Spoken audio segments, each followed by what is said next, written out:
फिर एक दिन वह और उसके चेले नाव पर चढ़े और उसने उनसे कहा, आओ झील के पार चले।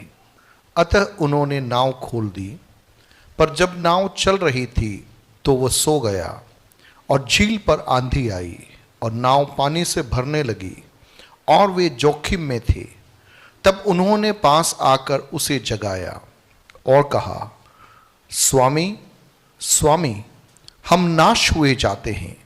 तब उसने उठकर आंधी को और पानी की लहरों को डांटा और वे थम गए और चैन हो गया।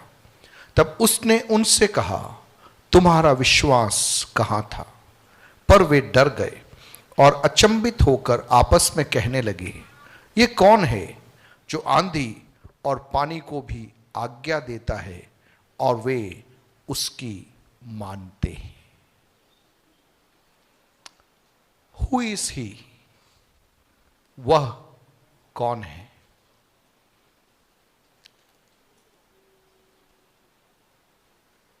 आज मिलकर हम इस वचन भाग से कुछ बातों को हम सीखेंगे। समस्याएं कहकर नहीं आती, समस्याएं कहकर नहीं आती। आपके घर का उद्घाटन है, आप पहले से एडवांस में प्लानिंग कर सकते हैं, है ना, कार्ड बना सकते हैं। घर में शादी है, आप पहले से प्लानिंग कर सकते हैं। लेकिन जीवन में जब आंधी तूफान आता है ना, आप पहले से उसका डेट के साथ में कार्ड प्रिंट नहीं कर सकते, क्योंकि वो कह के नहीं आता है। किसी के भी जीवन में आ सकता है, कभी भी आ सकता है, कहीं से भी आ सकता है ना। हो सकता है आज आप किसी की हिम्मत बढ़ा रहे हो, कल हो सकता है वह व्यक्ति आपकी हिम्मत बढ़ाए। हो सकता है आज आप आंसू बहा रहे हैं, कल आप देखोगे दूसरा व्यक्ति वो आंसू बहा रहा होगा। आज हो सकता है आप शिकायत कर रहे होंगे, कल कोई और शिकायत कर रहा होगा। इस संसार में जब हम जीवन व्यतीत करते हैं, ऐसा कोई व्यक्ति नहीं है जो अपने जीवन में आंधी और तूफानों का सामना नहीं करता है। फर्क केवल इतना है, सबके जीवन का टाइमिंग अलग अलग होगा, अलग अलग समयों में, अलग अलग रीति से, अलग अलग प्रकार से, अलग अलग माध्यमों से हम किसका सामना कर रहे हैं? आंधी और तूफानों का सामना कर रहे हैं। चाहे आप विश्वासी हो, चाहे आप अविश्वासी हो, चाहे आप कलीसिया में आते हैं, चाहे आप कलीसिया में नहीं आते, चाहे आप बाइबल पढ़ते हो, चाहे आप बाइबल नहीं पढ़ते हो, आंधी तूफान तो हर एक के जीवन में आएगा। ओके, अब मेरे संग है।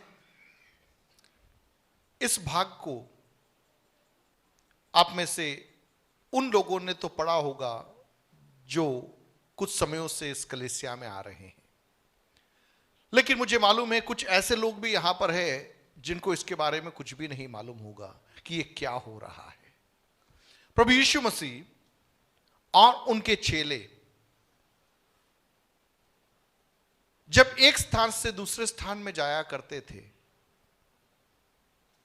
अलग अलग रीति से, अलग अलग माध्यमों का इस्तेमाल करके वे जाया करते थे। आज के समान यातायात के माध्यम उन दिनों में नहीं हुआ करते थे। अधिकांश लोग जो तटवर्ती क्षेत्रों में रहते थे, एक स्थान से दूसरे स्थान पर जाने के लिए नावों का सहारा लेते थे, नौकाओं का सहारा लेते थे। आज के समान की मोटर बोट नहीं होती थी।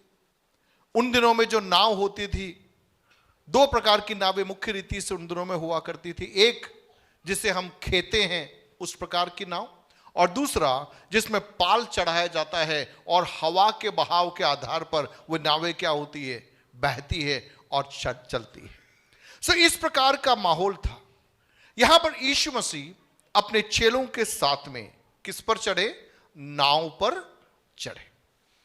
और उसने उनसे कहा, यीशु मसीह ने चेलों से कहा, क्या कहा? आओ झील के पार चले। आप ध्यान से सुनना, आओ झील के पार चले। किसने कहा? यीशु मसीह ने कहा। किसको कहा? चेलों को कहा। कितने चेले हैं यीशु के? 12 चेले हैं। कितने चेले? 12 चेले। सो ये 12 के 12 चेले कहां बैठ गए? यीशु के साथ में नाव में बैठ गए। किसके कहने पे बैठे? यीशु के कहने पे बैठे। यीशु ने क्या बोला? आओ हम झील के पार चले। अतः उन्होंने नाव खोल दी। क्या कर दी? नाव खोल दी। आप में से कितने लोग नाव पे बैठे हैं? कम ऑन, कितने लोग नाव पे बैठे हैं? बंधी हुई नाव देखिए। नाव जो किनारे पे लगी हुई होती है ना, एक खूंटी होती है, जैसे गाय को बांधने वाली खूंटी होती है ना, वैसे खूंटी होती है, और उस खूंटी से नाव को क्या करके रखा जाता है? बांध के रखा जाता है। क्यों बांधा जाता है? बांधा क्यों जाता है? अगर नहीं बांधा हुआ तो क्या होगा? वो नाव, आप नाव छोड़ के चले गए, दूसरे दिन सुबह आओगे तो नाव दिखेगी क्या? बिना किसी के चढ़े नाव निकल जाएगी। इसलिए खूंटी के साथ में क्या होता है? खूंटी के साथ में बांधा जाता है। मैं और आप भी कहीं कहीं बंधे हुए इसलिए टिके हुए हैं। मैं और आप भी कहीं कहीं बंधे हुए इसलिए टिके हुए, नहीं तो अपन को ही मालूम नहीं होता कि अपन कहां कहां जाके खड़े हो जाते ही, है ना। तो ये नाव बंधी हुई थी, लेकिन समस्या यह कि ये नाव अपनी मंजिल में पहुंचना है तो जिस खूंटी पे बंधा हुआ है उस खूंटी से इस नाव को क्या करना पड़ेगा? खोलना पड़ेगा। खोलना पड़ेगा। अब इस नाव को इन्होंने क्या कर दिया? खोल दिया। क्या क्या मन में इनके विचार आए होंगे? इनविटेशन किसने दिया? यीशु ने दिया। क्या बोला यीशु ने? आओ हम यीशु के साथ कहां बैठ गए? आज की भाषा में कहा जाता है सबसे पहले अपन क्या करेंगे? आज अगर होता तो सबसे पहले अपन क्या करते? स्टेटस अपडेट करता है। जीसस के साथ में, यीशु के साथ नाव में सेल्फी। यीशु थोड़ा इधर देखना, फोटो ले लूं इधर आए, तुरंत मेरा व्हाट्सएप स्टेटस हो जाता, इंस्टाग्राम स्टेटस हो जाता, विद जीसस, है ना। With Jesus. कहां जा रहे? झील के उस पर। मामला बिल्कुल क्लियर है। मामला बिल्कुल क्लियर है। आओ, हमें कहां चलना है? झील के उस पार चलना है। इससे बड़ी खुशखबरी और कुछ हो सकती है क्या? यीशु के साथ कहां बैठ गया मैं? नाव में बैठ गया। अब यीशु साथ में है, इनविटेशन कार्ड भी है, सब कुछ मिल गया, नाव में बैठ गया, नाव मैंने खोल दी। हमारे साथ में भी तो कुछ ऐसा ही है। यीशु के साथ का सफर जब हम आरंभ करते हैं, हमें लगता है कि यीशु मेरे जीवन में आ गया, यीशु मेरे दिल में आ गया, अब सब कुछ क्या होगा?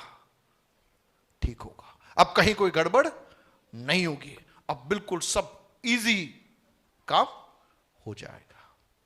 लेकिन मैं आपको एक सच्चाई बताना चाहूंगा, मेरे और आपके व्यक्तिगत जीवन में जब हम इस संसार में रहते हैं, हमें नहीं मालूम कौन से मोड़ पे, कहां से कौन सी आंधी, कौन सा तूफान हमारे सामने आएगा, हमें नहीं मालूम।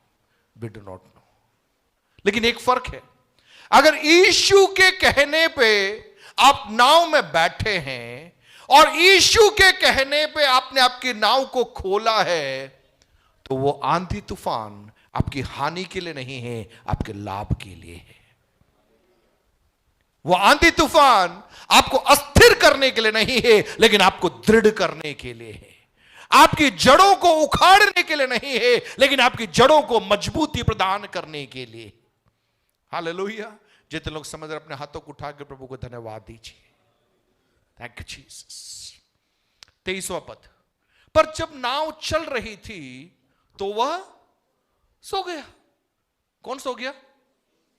कौन सो गया? जोर से बोले, कौन सो गया? यीशु कैसे सो गया? यीशु क्यों सो गया होगा? या तो ये 12 इनकी बातों में इतने मशगूल हो गए कि इन्होंने यीशु को माइंड ही नहीं किया होगा, कि वो एक्साइटमेंट था ना। कई बार लोग इतना अधिक उत्साहित हो जाते हैं कि वो आपस में ही उलझ जाते हैं। जो भी हो, यीशु वहां पर सो गया। फिर क्या हुआ? और झील पर क्या आई? आंधी आई। इसका मतलब यीशु जग रहा था तो शायद क्या नहीं आती? यीशु अगर जग रहा होता तो क्या नहीं आती? हेलो, यीशु जग रहा होता तो क्या नहीं आती? आंधी। तो यीशु को जगा के रखना पड़ेगा। यीशु को क्या करके रखना पड़ेगा? जगा के रखना पड़ेगा। इसका मतलब यीशु को नींद बहुत जम के आती है। आप सब कंफ्यूजन में आ गए कि मैं क्या कहने जा रहा हूं। या तो ये चेले यीशु से बात ही नहीं कर रहे होंगे, या ये चेले यीशु को ध्यान ही नहीं दे रहे होंगे। तो यीशु ने कहा, यार ये मुझ में इंटरेस्ट ही नहीं ले रहा है, मैं क्या कर रहा हूं? मैं सो जाता हूं।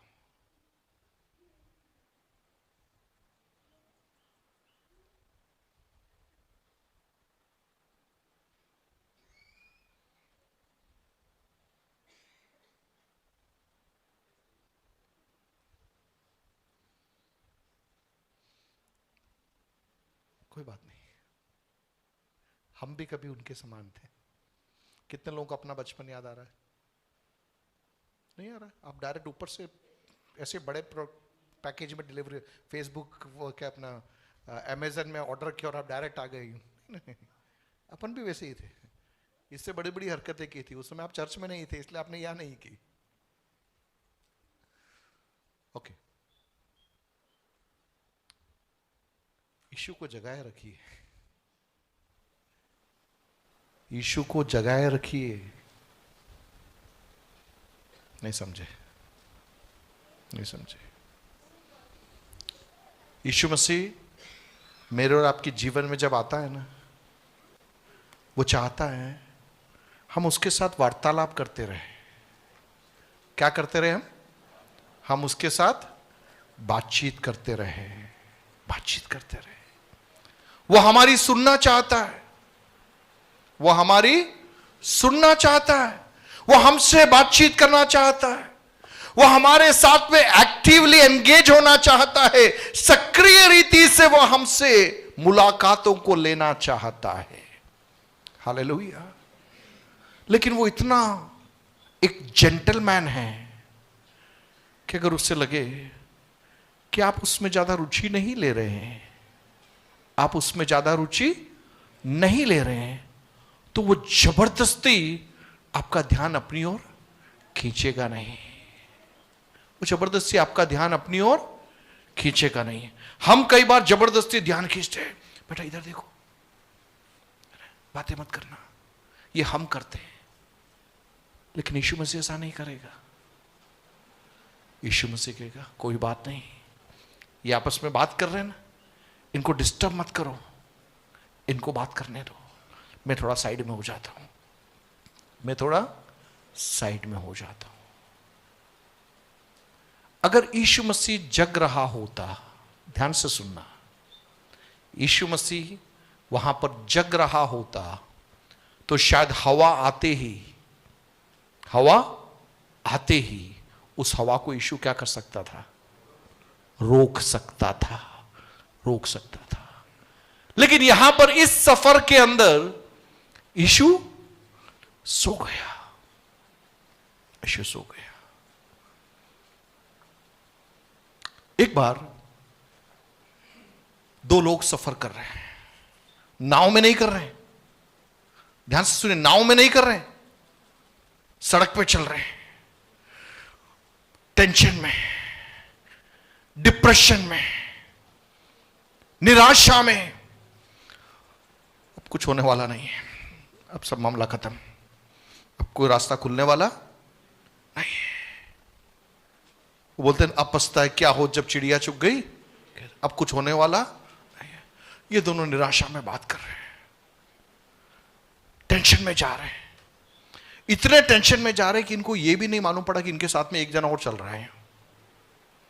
होता ना कई बार हम इतने खोए हुए होते हैं कि हमको यह भी नहीं मालूम पड़ता कि हमारे साथ में कौन है।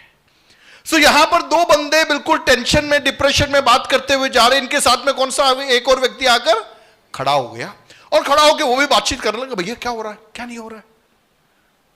ये लोग बात करते रहे, बात करते रहे, करते रहे, करते करते कहां पहुंच गए, उनके घर में पहुंच गए। तो ये जो बंदा जो साथ में चल रहा था ना, किसी को कहना मत, जोरदार एक्टिंग करने वाला बंदा था। एक्चुअली ये चाहता तो था इनके घर में रुकना, लेकिन उसने कैसे दिखाया कि मैं आगे जा रहा हूं, कि मैं आगे जा रहा हूं। तो इन लोगों ने बोला मत जा, मत जा, यहां पर रुक जा, अंधेरा हो गया है, यहां पर रुक जा। तब तक इनको नहीं मालूम था इनके साथ में चलने वाला कौन है। अब ध्यान से सुनिएगा।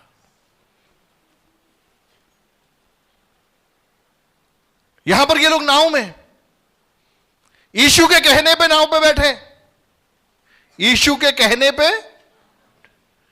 It was a journey of excitement. वो बड़े उत्साह की एक यात्रा थी। इन दो लोगों की जो यात्रा, वो उत्साह की यात्रा नहीं थी, वो निरुत्साह की यात्रा थी। वो निरुत्साह की यात्रा थी।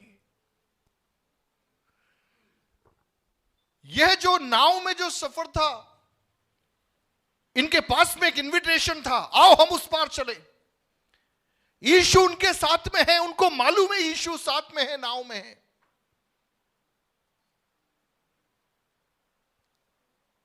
दूसरी ओर वे दो लोग जो निराशा में थे, उनके साथ में यीशु आ गया, लेकिन उनको नहीं मालूम था यीशु उनके साथ में है। कितने लोग मेरे साथ चल रहे हैं? समझने का प्रयास कीजिए। नाव में यीशु सो रहा है, इनको मालूम है यीशु है, लेकिन यीशु सो रहा है। दूसरी ओर यीशु उनसे बातचीत कर रहा है, लेकिन उनको नहीं मालूम कि ये यीशु है। उनको नहीं मालूम कि उनसे बात करने वाला यीशु है।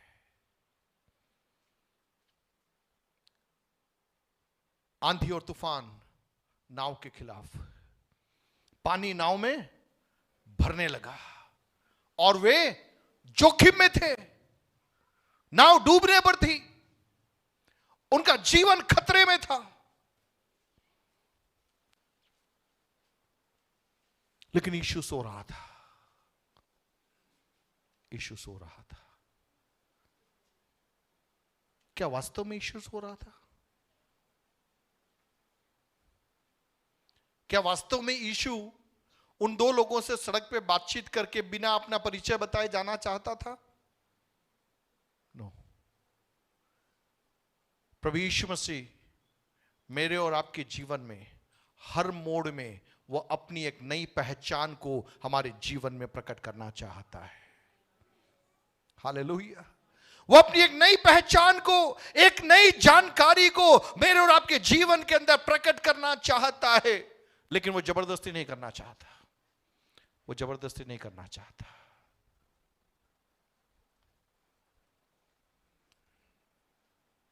उन दो लोगों ने यीशु को रोका, अपने घर में ले गए। कहां ले गए? अपने घर में ले गए। जैसे उसने रोटी ली, धन्यवाद दे के तोड़ी, इन लोगों की आंखें खुल गई। आप समझ रहे हैं? यीशु उनसे बात कर रहा था, लेकिन उनको नहीं मालूम था उनसे बात करने वाला कौन है, कौन है। यहां पर यीशु नाव में है, यीशु सो रहा है, यीशु सो रहा है। आंधी तूफान नाव में आ गया। एक पहलू, अगर मैं और आप यीशु मसीह को हमारे जीवन के अंदर अगर हम सक्रिय रखेंगे, तो कई अनावश्यक आंधी तूफानों से हम बच सकते हैं। वापस मैं दोहराऊं, अगर हम हमारे ध्यान को यीशु मसीह पर केंद्रित रखेंगे तो कई अनावश्यक आंधी तूफानों से हम बच सकते हैं। वापस मैं दोहराऊं, अगर हम हमारे ध्यान को यीशु मसीह पर केंद्रित रखेंगे, हम अनावश्यक आंधी तूफानों से अपने जीवन को क्या कर सकते हैं, हम बचा सकते हैं। यहां पर यीशु सो रहा है, आंधी तूफान। मेरा सवाल, अगर यीशु नहीं सोता तो? यीशु नहीं सोता तो? ये चाहिए तो पहले भी तो यीशु को जगा सकते थे, यीशु के साथ में बातचीत करके बैठ सकते थे। कहीं मेरे और आपके जीवन में यीशु सो तो नहीं रहा? कहीं हम हमारी ही विचारों में, हमारी ही उधेड़-बुन में हम इतना व्यस्त हो गए कि हम इस बात को ही भूल गए कि यीशु हमारे साथ में है। जिसने हमें उस पार चलने को बोला वो हमारे साथ में है या नहीं, कई बार वह भी हम भूल गए हैं और हम अपने ही रास्ते में हम चलते चले जाते हैं। यह हम सबके साथ में हो सकता है, मेरे साथ में हो सकता है, आपके साथ में हो सकता है। बुलाहट हमारे जीवन में होगी, प्रभु ने हमें बुलाया होगा, लेकिन हमारे आत्मिक सफर के अंदर कहीं ऐसा तो नहीं हम चले जा रहे हैं और हम बेखबर हो गए हैं कि क्या बुलाने वाला हमारे साथ में है या नहीं। कई बार कई दिन निकल जाते हैं, बाइबल खोलने का अवसर भी हमें नहीं मिलता। होता है ऐसा? होता है या नहीं होता है?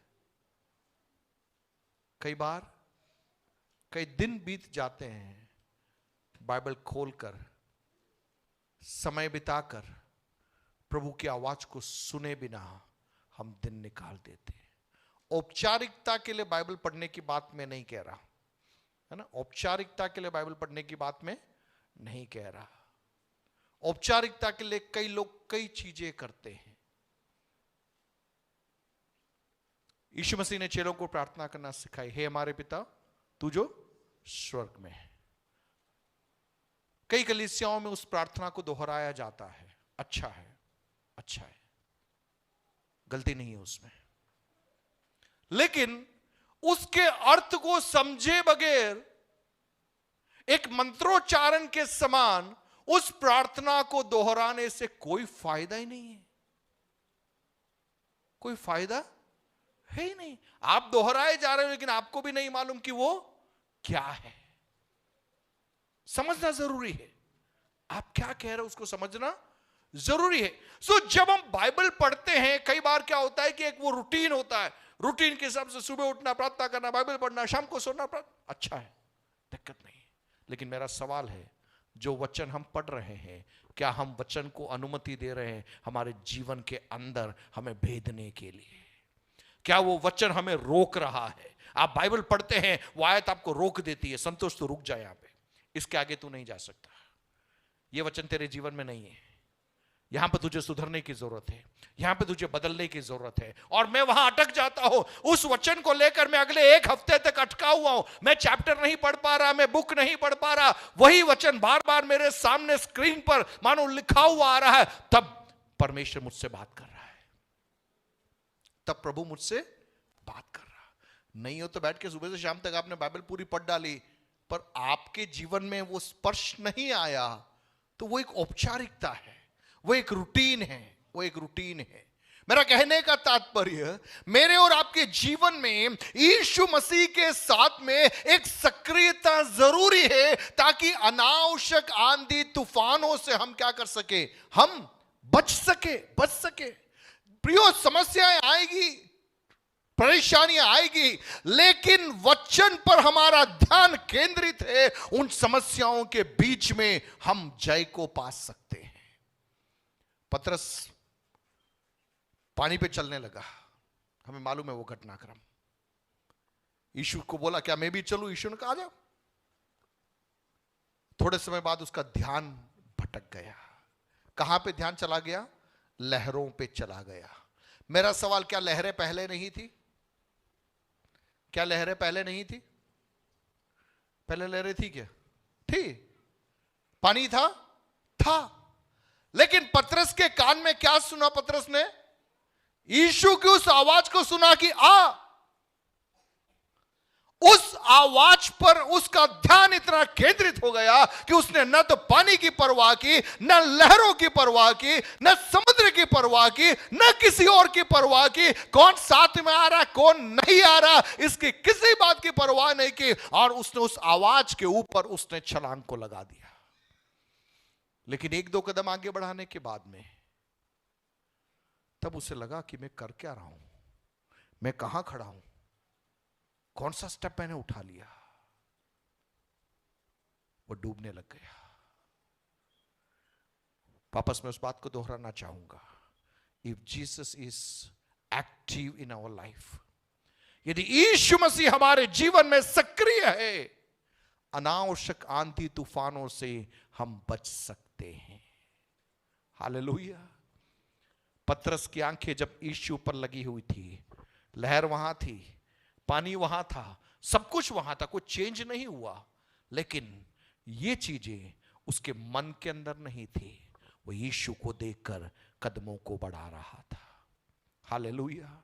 मेरे और आपके व्यक्तिगत जीवन में यीशु जब सो जाता है, कई आंधी तूफान अनावश्यक हमारे सामने आकर खड़े हो जाते हैं। बचने का तरीका क्या है? Get into active engagement with Jesus. आज के माहौल में बाइबल के साथ में एक गहरा रिश्ता हमें बनाना है। आप में से जितने लोग पढ़े लिखे हैं, जो पढ़ना जानते हैं, आप नियमित इन वचनों के साथ में एक सक्रिय समय बिताना आरंभ कीजिए। एक औपचारिकता की बात मैं नहीं कह रहा हूं ना, कई लोग औपचारिकता की बात नहीं, एक सक्रिय समय बिताना आरंभ कीजिए। आपने एक आयत पढ़ा, आपने 10 आयत पढ़ी, एक अध्याय पढ़ा या एक पुस्तक पढ़ी, वो महत्वपूर्ण नहीं है। लेकिन महत्वपूर्ण यह है, क्या आप वचन पढ़ते पढ़ते आप रुक जाते हैं? क्या पवित्र आत्मा आपको रोकता है? क्या पवित्र आत्मा आपसे और मुझसे सवाल करता है और उस सवाल का जवाब वो हमसे चाहता है? तो आप सक्रिय रीति से आप उसके साथ में एंगेज हो रहे हैं। वचन पढ़ते पढ़ते आपके अंदर एक आग लगनी चाहिए, आपके अंदर एक उथल पुथल होनी चाहिए, जहां पर आपको लगे कि ये मेरे लिए बात कर रहा है, ये आयत मेरे लिए, ये आयत मेरे परिवार के लिए। जब आप वचन को सुनते हैं, जब आप गीत को गाते हैं, अगर आपको लग रहा है कि ये गीत मेरे लिए है, इसके अंदर का एक शब्द मुझे अंदर तक उतर रहा है, आप समझ जाना आप प्रभु के साथ में जुड़ रहे हैं। जब वे चेले, जब उनकी आंखें खुली, तब उनको समझ में आया और वो कहने लगे, जब वो रास्ते में बात कर रहा था, हमारे अंदर एक आग जल रही थी। हालेलुया। 2025 में आज भी परमेश्वर बातचीत करता है, प्रभु बातचीत करता है। बाइबल के द्वारा वो बातचीत करता है, वचन के द्वारा वो बातचीत करता है, अपने दासों के द्वारा वो बातचीत करता है, परिस्थितियों के द्वारा वो बातचीत करता है। हालेलुया। लेकिन जरूरी है हमारे अंदर एक इच्छा होने पर, प्रभु मैं उस सक्रियता में रहना चाहता हूं। जीसस। तब उन्होंने पास आकर उसे जगाया और कहा, स्वामी स्वामी, हम नाश हो जाते हैं। उसने उठकर किसको डांटा? आंधी को, पानी की लहरों को डांटा और वे थम गए। और क्या हो गया? चैन हो गया। तब उसने उनसे कहा, तुम्हारा विश्वास कहां था? हालेलुया। सवाल क्या था? तुम्हारा विश्वास कहां था? बात प्रियो यहां पर आंधी तूफान की नहीं है, बात यहां पर आंधी तूफान थमने की भी नहीं है।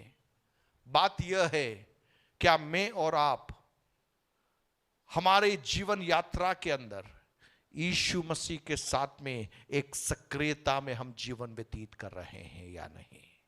आप चर्च में आ रहे या नहीं आ रहे वो इंपॉर्टेंट नहीं है, आप हर मीटिंग में आ रहे या मीटिंग में नहीं आ रहे वो नहीं, लेकिन महत्वपूर्ण यह है यीशु मसीह रूपी उस व्यक्ति के साथ में क्या मैं और आप व्यक्तिगत रीति से मुलाकात को कर पा रहे हैं। हालेलुया, आप समझ रहे मेरी बात को? यीशु मसीह रूपी उस व्यक्ति के साथ में क्या मैं और आप पर्सनली व्यक्तिगत रीति से एक दोस्ती के अंदर हम हैं? क्या हम उसकी आवाज को सुन पा रहे हैं? क्या हम उसकी उपस्थिति को महसूस कर पा रहे हैं? तो हम बच गए, तो हम बच गए। नहीं तो बोलते कि आसमान से गिरे और खजूर में अटके, वही हो रहा है। आज बहुत लोगों के साथ में यही हो रहा है। पहले कहीं और जाते थे, अब कहीं और जाते हैं। पहले कोई और दिन जाते थे, अब कोई और दिन जाते हैं। पहले कोई और तरीका करते थे, अब कोई और तरीका करते हैं। भैया कोई फर्क नहीं पड़ा, आसमान से गिरे खजूर में अटके, कोई मतलब नहीं है। जब तक कि मेरा और आपका व्यक्तिगत रिश्ता यीशु मसीह के साथ में नहीं होगा, तब तक हमारे जीवन के अंदर बदलाव नहीं आएगा, बदलाव नहीं आएगा, चेंज नहीं आएगा। चर्च आने जाने से नहीं होगा, मसीह परिवार में जन्म लेने से भी नहीं होगा, एक पास्टर के बेटे के रूप में जन्म लेने से भी मेरे जीवन में चेंज नहीं आएगा, जब तक कि मेरे जीवन में व्यक्तिगत रीति से यीशु मसीह के साथ में एक व्यक्तिगत रिश्ता होना है, एक पर्सनल रिलेशनशिप होना है। वो डर गए, अचंभित होकर आपस में क्या कहने लगे, ये कौन है जो आंधी और पानी को भी आज्ञा देता है और वे उसकी मानते हैं। कहानी कितने लोगों को समझ में आई? यीशु और चेले नाव पे जा रहे थे, यीशु सो गया, आंधी तूफान आया, चेलों ने जाकर यीशु को जगाया, यीशु उठा, आंधी तूफान को थमा दिया और पूछा कि तुम्हारा विश्वास कहां था। चेले लोग डर गए और कहने लगे ये है कौन, यह है कौन जो आंधी और तूफान को भी क्या करता है, आज्ञा देता है। हालेलुया। आज की सुबह वो परमेश्वर मेरा और आपका परमेश्वर है, वो परमेश्वर मेरा और आपका परमेश्वर है। फेथ इज अ चॉइस, विश्वास एक चुनाव है, एक चुनाव है। आप या तो डर के बैठ सकते हैं या आप कह सकते हैं मेरा परमेश्वर मेरे साथ में है। आप कह सकते हैं। आंधी तूफान जब आते हैं वो सबके ऊपर आएंगे, लेकिन सवाल यह है क्या उसके बीच में मैं और आप विश्वास के स्तर को हम प्रकट कर पाएंगे या नहीं। कैसे बढ़ेगा विश्वास? आपका ध्यान यीशु पर केंद्रित होना चाहिए, वचन पर केंद्रित होना चाहिए, उसके वायदों पर आपका ध्यान केंद्रित होना चाहिए। चेलों को यीशु ने क्या बोला था? आओ हम कहां चलें? पार चलें या नहीं चलें? हो सकता है तो पहुंचेंगे, ये बोला था? नहीं, पार चलें, लेट्स गो दैट साइड। आज जितने लोग यहां बैठे हैं, आप में से हर एक को यीशु उस पार चलने के लिए बुला रहा है। उस पार का मतलब इस संसार का जो जीवन है ना, 60 साल 70 साल, इसको पार करके उस पार हमें चलना है। अल्टीमेट जर्नी, एक मसीही के जीवन का अल्टीमेट जर्नी, इस संसार के जीवन के पार में हमें उस राज्य में पहुंचना है। That is his assurance. संसार में क्लेश है, वहां क्लेश नहीं बोला है, संसार में क्लेश है, लेकिन तुम ढाढ़स बांधो क्योंकि मैंने संसार को क्या कर लिया है, जीत लिया है। कैसे जीता? क्रूस में जब मैंने अपने आप को दे दिया और तीसरे दिन मृत्यु को मैंने परास्त कर दिया और मृतकों में से जब मैं जी उठा, मैंने संसार को क्या कर लिया, जीत लिया। Resurrection is the proof that Christ overcome this world. संसार को जीतने का प्रमाण है यीशु मसीह का पुनरुत्थान। हालेलुया। कहने का तात्पर्य, मैं और आप इस संसार में जब हम रहते हैं, प्रभु का आत्मा मुझसे और आपसे कहता है, इस संसार के पार ले जाने के लिए मैंने तुझे बुलाया है। मैं तेरे जीवन में इसलिए आया कि तुझे उस पार में लेके जाऊं। क्लेश है, चुनौतियां है, लेकिन तुझे डरने की जरूरत नहीं है। ढाढ़स बांध, क्योंकि मैं तेरे साथ में हूं। उसके वायदों पर हमारा ध्यान क्या होना चाहिए? केंद्रित होना चाहिए, केंद्रित होना चाहिए। यिर्मयाह 33:3,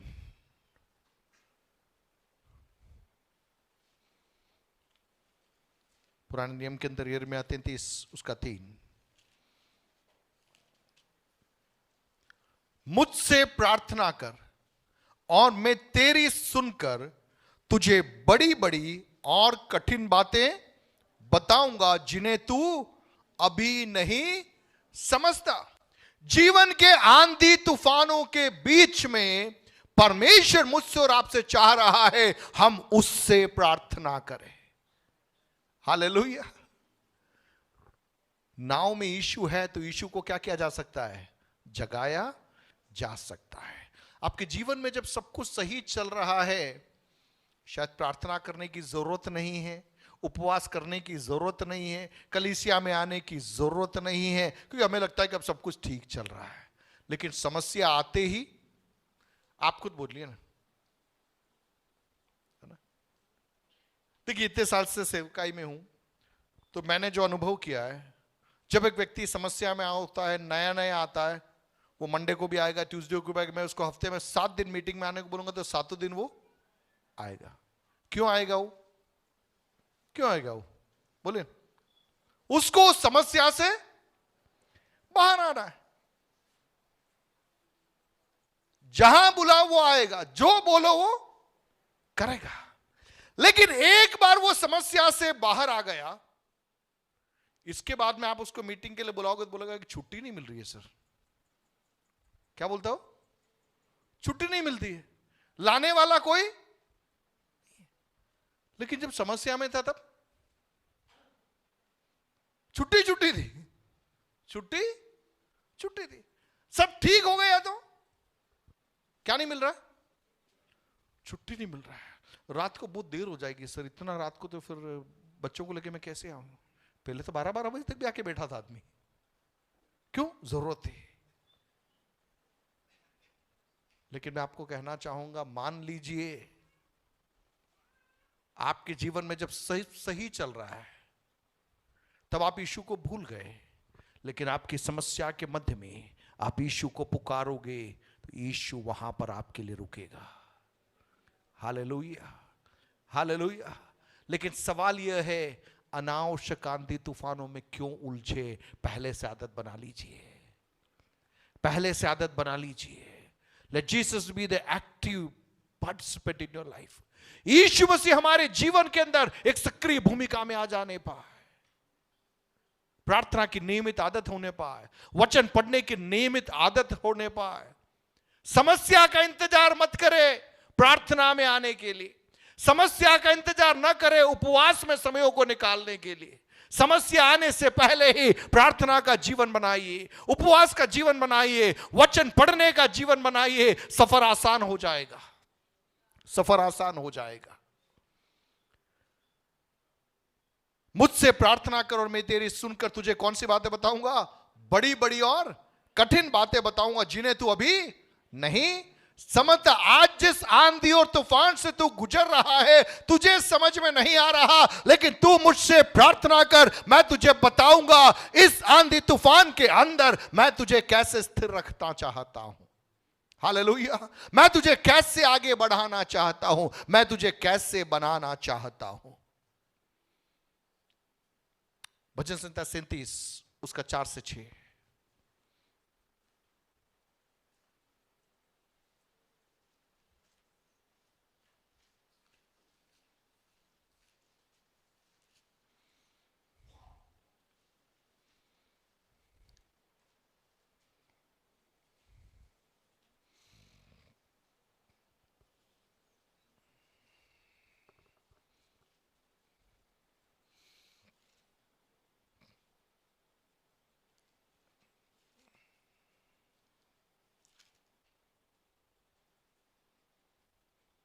37, 4 and 4, 5, 6.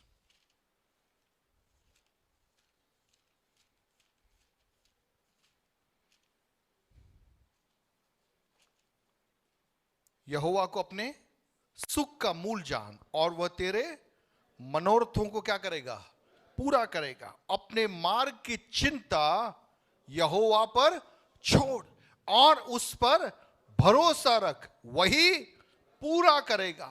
वह तेरा धर्म ज्योति के समान और तेरा न्याय दोपहर के उजियाले के समान क्या करेगा? प्रकट करेगा। मार्ग की चिंता किस पर छोड़ना है? यहोवा के ऊपर छोड़ना है। हालेलुया। साम्स 91 उसका 14, 15, 16 पढ़िए। 91 भजन 14, 15, 16।